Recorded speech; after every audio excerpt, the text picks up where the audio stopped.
Hello friends, स्वागत है आप सभी का आपके अपने यूट्यूब चैनल लेके चैनल में। दोस्तों, आज की इस वीडियो में हम सॉल्व करेंगे रीजनिंग के 5 अति महत्वपूर्ण क्वेश्चंस जो आपकी आने वाली railway, army, SSC, police and all other competitive exam के लिए मोस्ट इंपोर्टेंट है।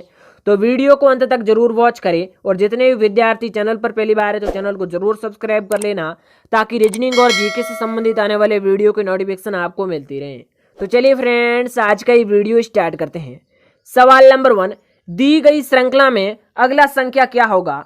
तो दोस्तों, यहाँ पर आपको श्रृंखला दी गई है और प्रश्नवाचक चिन्ह पर आने वाली संख्या को आपको ज्ञात करना है। तो दोस्तों, रीजनिंग के ऐसे क्वेश्चंस को सॉल्व करने के लिए आप इन संख्याओं को देखेंगे कि इन संख्याओं में किस तरह संबंध है, उसी तरह हम अगली संख्या में भी संबंध बनाएंगे तो हमारा आंसर भी आ जाएगा। अब आपको इन संख्याओं को देखना है कि 3 के बाद में 6 कैसे आया है, 5 कैसे आया है, 20 कैसे आया है और 7 और 42 और 9 कैसे आया है। उसी तरह हम प्रश्नवाचक चिन्ह पर आने वाली संख्या को लाएंगे। अब आप यहाँ पर थोड़ा सा दिमाग लगाकर देखेंगे कि 3 का 2 गुना किया है तभी यहाँ पर 6 हुआ है और यहाँ पर 5 का 4 गुना किया है यानी कि 5 चौक 20 और यहाँ पर 7 का 6 गुना किया है यानी कि 7 छंग 42 और यहाँ पर 9 का 8 गुना करेंगे। क्योंकि इन संख्याओं के बीच 2 का गैप दिया गया है तो यहाँ पर भी हम 2 का गैप देंगे। 2 का गैप देंगे तो बाद में 8 संख्या आएगी और 9 का 8 गुना करेंगे। 9 का 8 गुना कितना होता है? 8 9 में 72 और यहाँ पर 72 आएगा और 72 किस ऑप्शन में आ रहा है? 72 ऑप्शन सी में आ रहा है, तो इसका आंसर ऑप्शन सी राइट हो जाएगा। तो दोस्तों, रीजनिंग के ऐसे श्रृंखला से संबंधित क्वेश्चंस को सॉल्व करने से पहले आप यहाँ पर देखेंगे कि इन संख्याओं में किस तरह संबंध है, उसी तरह हम अगली संख्या में भी संबंध स्थापित करेंगे तो हमारा आंसर भी आ जाएगा। तो चलिए अगला क्वेश्चन देखते हैं। अगर कैमल को MFNBD लिखा जा सकता है तो टाइगर को उस कोड में कैसे लिखा जाएगा। तो दोस्तों, रीजनिंग के ऐसे कोड से संबंधित क्वेश्चन सॉल्व करने के लिए सबसे पहले देखेंगे कि यहाँ पर जो कैमल लिखा गया है उसमें ऐसा क्या परिवर्तन किया है कि यहाँ पर MFNBD आया है। उसी तरह हम टाइगर में परिवर्तन करेंगे तो हमारा आंसर भी आ जाएगा। तो यहाँ पर आप थोड़ा सा दिमाग लगाकर देखेंगे कि L के बाद में M आता है तो यहाँ पर पीछे L है और यहाँ पर आगे M को लिख दिया है।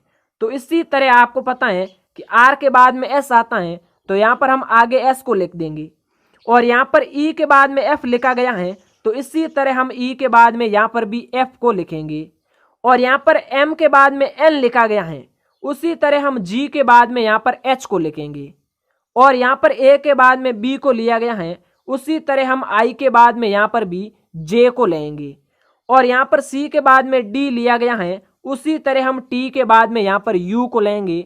तो ये आपके किस ऑप्शन में बन रहा है? ये ऑप्शन बी में बन रहा है, तो इसका आंसर ऑप्शन बी राइट हो जाएगा। तो दोस्तों, रीजनिंग के ऐसे कोड से संबंधित क्वेश्चंस को सॉल्व करने से पहले आप ये देखेंगे कि यहाँ पर कैमल में ऐसा क्या परिवर्तन किया है, उसी तरह हम टाइगर में परिवर्तन करेंगे तो हमारा आंसर भी आ जाएगा। तो दोस्तों, ये रीजनिंग पार्ट नंबर 9 है। रीजनिंग पार्ट नंबर 8 को अभी तक आपने नहीं देखा है तो डिस्क्रिप्शन में लिंक दिया गया है। तो चलिए अगला क्वेश्चन देखते हैं। A B से लंबा है, B C से लंबा है, D B और C से लंबा है, इनमें से सबसे छोटा कौन है। तो दोस्तों, रीजनिंग के ऐसे क्वेश्चंस को सॉल्व करने के लिए मैंने आपको बताया है कि जिस तरह क्वेश्चन कह रहा है उस तरह आप ऊपर नीचे लिखता रहेंगे। ऊपर उनको लिखेंगे जो बड़ा है, नीचे उनको लिखेंगे जो छोटा है। तो यहाँ पर चलिए क्वेश्चन कहता है उसी तरह हम लिखते हैं। क्वेश्चन कह रहा है A B से लंबा है, तो यहाँ पर A को लेंगे और यहाँ पर B को लेंगे। क्योंकि A बड़ा है तो A को ऊपर लेंगे। इसके बाद में क्वेश्चन कह रहा है B C से लंबा है, तो C को हम यहाँ पर लेंगे क्योंकि B C से लंबा तभी होगा C को जब हम नीचे लेंगे। तो B ऊपर आ गया इसीलिए C से B बड़ा हो गया। इसके बाद में आगे क्वेश्चन कह रहा है D B और C से लंबा है, तो D को यहाँ पर लेंगे तभी तो D B और C से बड़ा होगा। और आगे क्वेश्चन क्या कह रहे हैं, इनमें सबसे छोटा कौन है। तो यहाँ पर C आ रहा है सबसे नीचे और नीचे आने वाला सबसे छोटा होता है। तो यहाँ पर आपका आंसर ऑप्शन सी राइट हो जाएगा क्योंकि C सबसे छोटा है और क्वेश्चन सबसे छोटे का पूछ रहा है। तो दोस्तों, ऐसे क्वेश्चंस को सॉल्व करने के लिए आपको करना क्या है, जिस तरह क्वेश्चन कह रहा है उसी तरह आप ऊपर नीचे लिखेंगे और आपका आंसर भी आ जाएगा। तो दोस्तों, हम अपने चैनल पर डेली रीजनिंग और जीके से संबंधित वीडियो लाते रहते हैं, तो चैनल पर पहली बार है तो चैनल को जरूर सब्सक्राइब कर लीजिए। तो चलिए अगला क्वेश्चन देखते हैं। प्रतीकों के उपयुक्त सेट का चयन करें। तो दोस्तों यहाँ ऑप्शन में दिए गए कौन से चिन्हों का हम चयन करें जिससे यहाँ पर गुण 50 आएगा। तो दोस्तों सबसे पहले आपको देखना है कि यहाँ पर जो हम चिन्ह लगाएंगे उनके चिन्ह लगाने से यहाँ पर गुण 50 आना चाहिए, वही हमारा आंसर होगा। तो चलिए इस चिन्ह को लगाकर देखते हैं।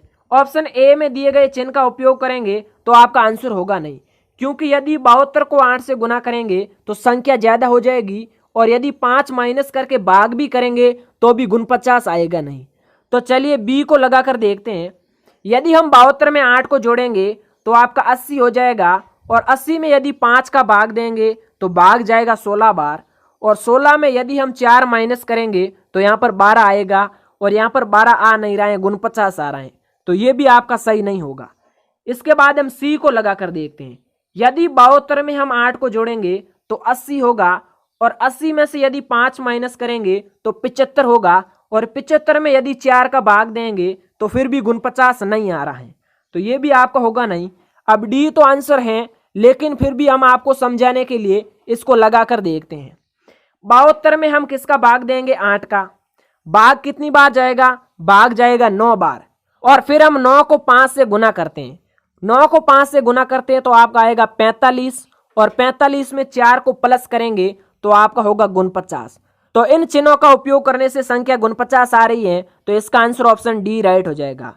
तो इस तरह दोस्तों आपको क्वेश्चंस को सॉल्व करने से पहले रीजनिंग के क्वेश्चंस को समझने की जरूरत है। समझने के बाद आप क्वेश्चंस को आसानी से सॉल्व कर पाएंगे, और वीडियो को पॉज करके क्वेश्चन को आप भी सॉल्व करने की कोशिश करें, जिससे आपको क्वेश्चन समझने में आसानी भी होगी।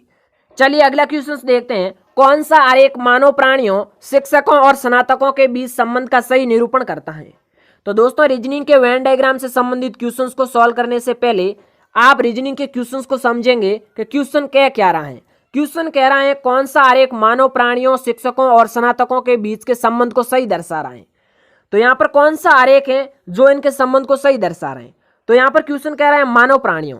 अब आपको पता है कि मानव प्राणियों के अंतर शिक्षक भी आते हैं और स्नातक भी आता है। अब आपको पता होना चाहिए कि स्नातक किसे कहते हैं? जिन्होंने ग्रेजुएट कर रखा है उन्हें स्नातक कहते हैं। तो चलिए वेन डायग्राम बनाकर देखते हैं। ये हो गया मानव प्राणियों का वेन डायग्राम। इसके अंतर्गत ही शिक्षक और स्नातक का वेन डायग्राम आएगा। तो यहाँ पर शिक्षक का बनाएंगे और स्नातकों के वेन डायग्राम को शिक्षकों के वेन डायग्राम से थोड़ा सा काटेंगे, क्योंकि आपको पता है कुछ शिक्षक स्नातक भी होते हैं और कुछ स्नातक शिक्षक भी होते हैं। तो वेन डायग्राम ये बनेगा, और ये वेन डायग्राम किस ऑप्शन में बन रहा है? ये वेन डायग्राम ऑप्शन ए में बन रहा है, तो इसका आंसर ऑप्शन ए राइट हो जाएगा। तो दोस्तों अगला क्वेश्चन आप सभी विद्यार्थियों के लिए, इसका आंसर आप सभी को सॉल्व करके कमेंट बॉक्स में बताना है। यदि आपको क्वेश्चन समझ में नहीं आता है तो रीजनिंग पार्ट नंबर 8 में इसे विस्तार से समझाया गया है, और लिंक नीचे डिस्क्रिप्शन में दिया गया है। तो दोस्तों ये रीजनिंग के 5 अति महत्वपूर्ण क्वेश्चंस आपको कैसे लगे हमें कमेंट बॉक्स में लिखकर जरूर बताएं, और ऐसी रीजनिंग और जीके से संबंधित वीडियो के नोटिफिकेशन सबसे पहले पाने के लिए चैनल को जरूर सब्सक्राइब कर लीजिए। तो इस वीडियो में इतना ही, हम मिलते हैं अगली न्यू वीडियो में। तब तक के लिए thanks for watching AK channel.